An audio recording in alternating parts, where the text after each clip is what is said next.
Marseille accueille ce soir la rencontre la plus attendue et la plus redoutée du championnat de France de football. OM Paris Saint-Germain, qui sera également l'occasion d'inaugurer officieusement le stade Vélodrome, refait à neuf et agrandi à 60 000 places pour la Coupe du Monde. Reportage Florent Gautreau, Philippe Deslandes. 1,6 kg, c'est bon? Non, c'est trop là. 1,5 kg, 100 grammes de plus. On va pas des cacahuètes, on les prend, on les lève, on les prend, on les lève. Plus fort, plus grand, plus haut, à Marseille on en fait toujours un peu plus qu'ailleurs, surtout un jour de match contre Paris.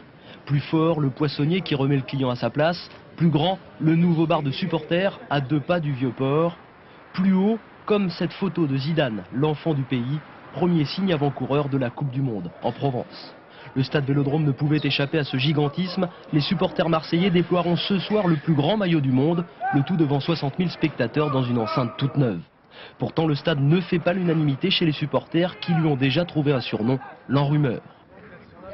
On aurait voulu avoir les 4 tribunes avec un toit. Bon, à l'arrivée, on a une toit que sur une des tribunes, la tribune Jambo et la tribune présidentielle. Mais il pleut jamais à Marseille.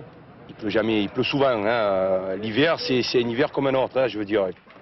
Serge Marchetti a lui d'autres soucis. C'est lui qui gère toute la sécurité de cette rencontre en configuration Coupe du Monde. À quelques heures du match, il inspecte une dernière fois les moindres recoins du stade.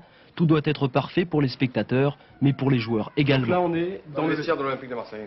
Et pendant la Coupe du Monde, ce sera le vestiaire de l'équipe de France pour le premier match, par exemple. Par contre, avant le match, tout le monde est tourné vers le public.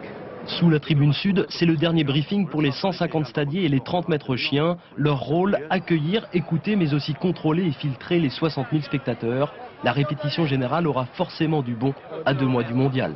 Aujourd'hui, en ville, on ne parle que du choc entre Marseille et le Paris Saint-Germain. Mais le stade, lui, est prêt. Et le 12 juin prochain, c'est ici même que la France jouera son premier match du mondial contre l'Afrique du Sud. À la rubrique